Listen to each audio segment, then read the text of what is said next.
What's going on, everybody? Kenny Bomber's in the building, and as a lot of us know, E3 used to be the most exciting time of the year when it comes to video games, but that time has now turned into the Game Awards. And while these shows aren't ever perfect, I think they do get better year after year, and this year, I'm expecting to see some pretty big games and some pretty big announcements. But we'll talk about those later this week. Today, we're going to go through each category and get our votes in so we can make sure we're doing our part in making sure the right games win.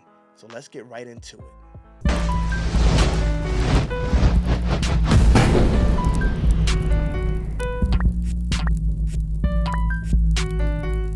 Run, boy, they coming on. Alright, so I just realized there's a lot of categories here, and I'm not going to be familiar with everything in every category, so if you get a random vote, it just means you deserve the win. We're starting off on the back end here with Best Esports Team, and I don't know who any of these guys are. So I'm going to pick the team in the middle, just because that guy right there in the middle looks kind of cool with his arms crossed. Alright, we're going to stick with it. Don't change my vote. Let me keep it right there. All right, so we're going to go back to all categories. Now, Best Esports Athlete. Oh, we got our guy here with his arms crossed again. We're going to go ahead and vote for him again. All right, now, Best Esports Game. We got Counter-Strike 2, we got Dota, League of Legends, Mobile Legends, and Valorant. We're going to go with Valorant for this one. Shout out to Riot Games. We're going Valorant. Content Creator of the Year. Ooh, Kenny Bomb's going to be in here, y'all. Let's go. What? Oh, this is an injustice. This is an injustice here. You know what? But seriously, I have never heard of any of these guys. Maybe it's just me not being tapped in too much, but you know what? Tekken gamers, I like the hair. I like the hair sweep to the side. It looks like a very professional picture. We're going to go with this guy. Shouts out to this young man. Hopefully he gets it. All right, most anticipated game. Now we're talking. Now, I haven't seen the nominees here yet, but I really want Metal Gear Solid Delta. So let's see if that's in here. We got Deathstranding 2. That's what I don't care about. Ghost of Yotai. I'm definitely excited for that one. Ooh, Grand Theft Auto 6. Metroid Prime 4 and Monster Hunter Wilds. Now, it would have been tough if they had Metal Gear Solid Delta in here. Now, we already played Snake Eater, and we already know what's going to happen in that game, but I definitely would have chose that one over GTA 6, but it's not here. So I think there's an obvious answer, and GTA 6 will be our obvious winner. Now, it's almost been a year since we've seen GTA 6, so maybe we'll talk about that one on December 4th, but there is a chance we will see that pop up at the Game Awards. I don't know. I know Rockstar likes to do their own thing, so we'll see if they decide to pop out. Best Adaptation. Halo got canceled. So let's see if Halo's in here. Arcane. We have Fallout. We have Knuckles. We have Like a Dragon. Oh, Like a Dragon's good. And we have Tomb Raider. I'm sorry, y'all, but those Sonic movies are really good. They're really good. Best video games movies we've ever seen, even likely. I mean, they do very well where video game movies kind of don't. So I'm going to have to give it to Knuckles. All right, best multiplayer. Let's see what we got in here. Call of Duty Black Ops 6. We got Helldivers 2. Super Mario Party Jamboree. We got Tekken 8 in best multiplayer. And Warhammer. Ooh, this one is good. Now, Super Mario Jamboree, that's very good to play with the children. Very good, very fun time if you're like at a party or something, you got a lot of people around. Love the Mario Party games, always did since I was younger. Helldivers 2, very popular. Call of Duty, Black Ops 6, it's Call of Duty. I mean, I know that one's probably actually going to win this one, but I'm going to go Tekken 8. I'm going to go Tekken 8 for this one. Tekken 8 probably falls under best fighting game over multiplayer, but you know what? We got to boost these fighting games up. Keep the spark going. We're going Tekken 8 for that one. Best sports / racing game. Oh, ooh. So we got EA Sports FC, we got F124, we got NBA 2K25, Top Spin 2K25, and the one I'm most familiar with, that is WWE 2K24. Now, I'm a big wrestling guy. You see the title belts on the back wall, but I feel like they could have done more with WWE 2K24. Hopefully they do more with 25, but I cannot give this one to 2K24 because I don't want them to get that win and think they're on the right track. There's a lot of work to be done, so I'm going NBA 2K25. I'm sorry, 2K, WWE. You got to get it together with 25. I need something more than just little brush-ups over the next year's game. There's so much that needs to be fixed. There's a lot. We'll be talking about 2K25 a lot here, so I'm going to leave it at that. Best sim/strategy game. So this is another one I'm unfamiliar with, so who deserves it? Frostpunk 2, I like the name. Age of Mythology Retold. I think I'm going Frostbite 2. Or Frostpunk. Oh, I called it Frostbite. That means it doesn't deserve it. We're going with Unicorn Overlord. We're going to give that one to Unicorn Overlord. All right, best family game. Is Super Mario Party Jamboree in here? It is. So we are going Super Mario Party Jamboree, 100%. All right, next one, best fighting game. Ooh, Dragon Ball Sparking Zero is in there. Now, I thought Dragon Ball Sparking Zero would kind of be a wash, like a big win for this, but seems like that game was made strictly for multiplayer. I'm a single player guy myself. I don't like to get online and play other people. So Dragon Ball Sparking Zero actually just didn't do it for me as much as I wanted that game to. I wanted it to love it because I love Tenkaichi. It just didn't do it for me. And it hurts, man. I love Dragon Ball Z. Look what's behind me. Multiverses, they still don't have a Mortal Kombat game, a Mortal Kombat character in that game, so I can't give it to Multiverses. It's got to be Tekken. I love what they did with the story. I love the fact that we got a free story expansion. All of the good characters are in it. They still kept the character endings. Every time I go in to play Tekken 8, I never walk away frustrated or anything. It's always a good time. So for best fighting game, I hope Tekken wins. Because Tekken 7 was booty cheeks, and they did come back strong with Tekken 8. So I'm hoping they get the W this time. Best RPG. I love RPG games. Dragon's Dogma 2. That's a good one. Oh, man. I'm playing Final Fantasy VII Rebirth right now. Great game. But, man, you put eldenRing in here. That's not fair. Like a Dragon Infinite Wealth, another good one as well. I will say, I like the first Like a Dragon more. Because this one, I don't know what it is. I kind of actually got in a dungeon where I was fighting other people. I was trying to clear every floor, and I just kind of lost interest and fell out. I'm still going to beat that game because I love them, but I don't know what it is with that one. The first one just caught me a lot more. I think it might have been the story in the first one that was so much better. And Metaphor is what I didn't play. But I mean, I can't, y'all. Shadow of the Erdtree, masterpiece. We'll be talking about that one a bit later because it did upset some people, but those, man, FromSoft games, they just don't miss. Armored Core, I didn't play it, but Dark Souls, Demon Souls, eldenRing, they don't miss. Best Action Adventure. Prince of Persia Lost Crown. That's one I should have played. Now, Silent Hill 2. I wanted it to grab me. I actually didn't play Silent Hill, never played any before. I did play one, I think it was Downpour, where the main character was Murphy Pendleton. That one was fine. But this one, for whatever reason, it's just not grabbing me. I'm kind of lost in the fog, and these little ugly things keep just coming up, and I'm like, maybe it's a little dated. I don't know. Maybe I just need to play a little bit more, but it's not grabbing me like I needed it to. Star Wars Outlaws. I heard that one was a big blunder.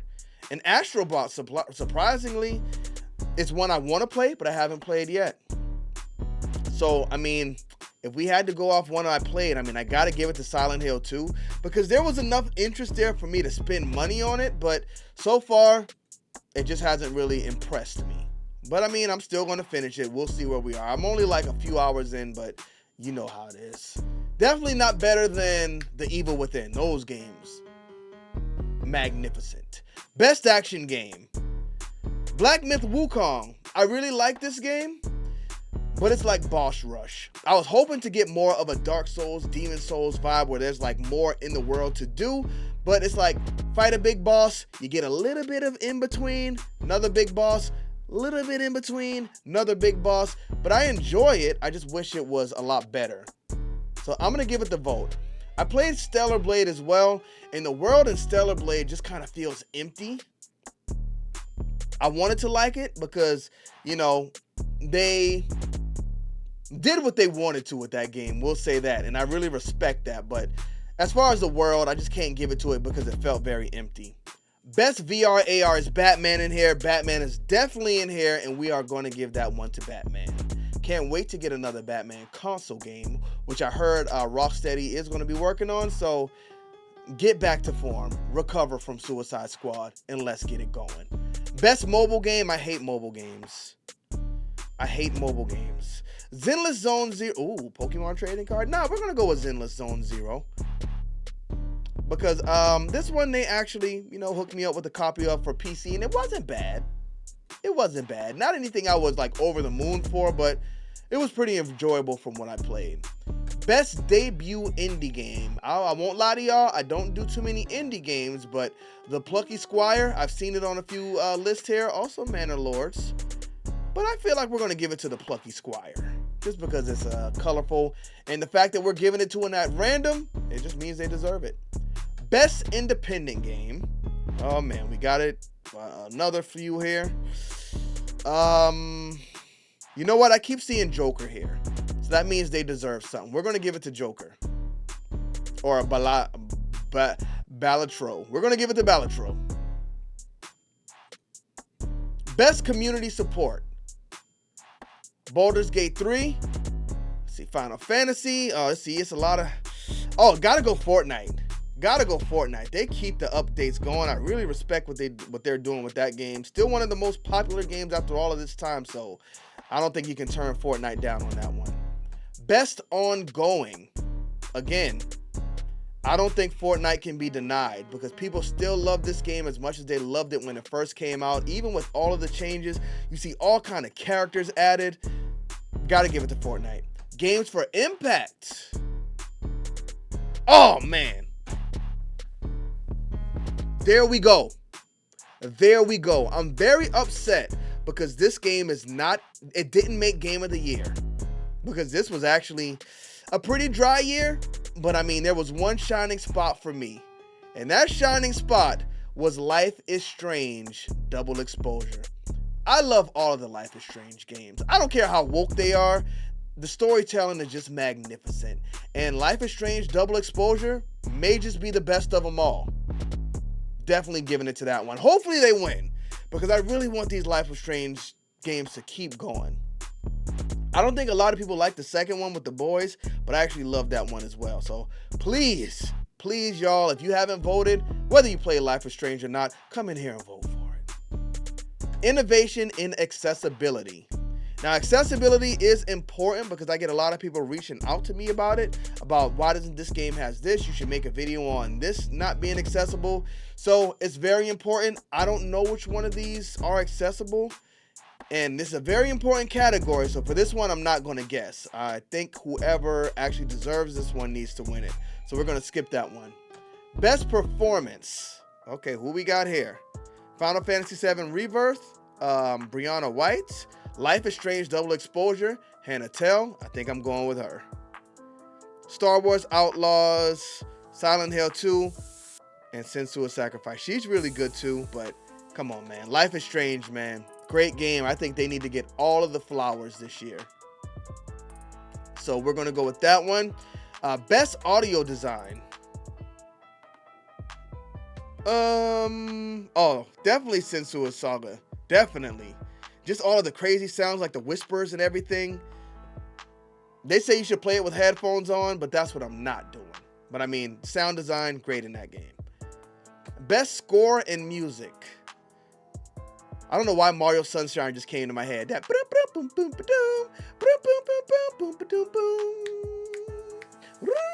come on.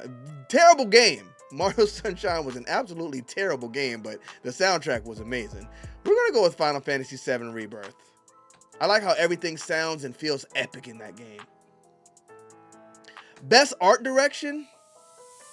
Oh man, eldenRing. Come on, man. Greatest game of all time, if you ask me.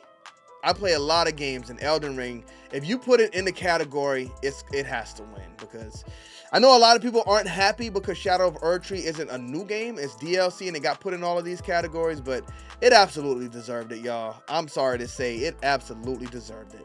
Best narrative? You know what?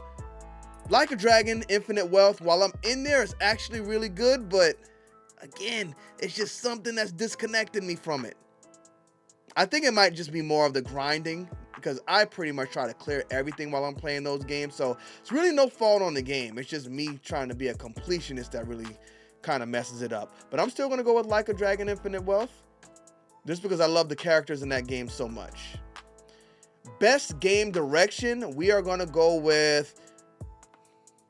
I'm sorry. What am I supposed to do? What am I supposed to do? They put eldenRing in the list. You got to vote for it. There's like no other option. We're going all eldenRing edition.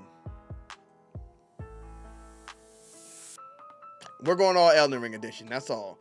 And for Game of the Year, so we got Astrobot, which made it. Now, again, I'm surprised. Great family game, I guess. Astrobot can actually be PlayStation Super Mario. They just got to work with it, give us some story for the character, make us love them. Because right now it's just a robot, and I can't really connect with the robot. They're going to take over the world soon. I mean, come on. Balatro, never heard of it. Is this a card game? Is this something I need to look into?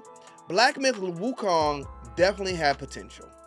If they put the stuff in the middle and added more meat to it, I could see it winning Game of the Year, because the boss fights are really good. It's just the stuff in between the boss fights that don't really connect with me like they should. So I gotta jump over Black Myth Wukong, because the game people don't like to see on this list is actually the winner. Now, Final Fantasy Rebirth, again, it's one that I have not finished yet. So far, I am having fun with it, so maybe I'm just too early in here. I just started playing this literally last week. But Shadow of the Erdtree is part of the reason. Because when this came out, I had already started New Game Plus, and I love eldenRing so much. I usually don't play through games twice, but I played all the way through again, just to get to that point where I could access the DLC, played the DLC, and it just felt like something was missing from my life when I completed it. So I went back and finished the rest of the game. This was special. For me, this is definitely my Game of the Year, even though it's just DLC. I know people hate it, but hey, you can hate it. If you don't like it, come in here and vote for your own Game of the Year. But for me, it's got to be eldenRing, Shadow of the Erdtree. But that's all categories. If you are somebody who needs specific accessibility features in-game, make sure you get in here and vote so the company that did it right knows they did it right, and other companies can see that and follow suit.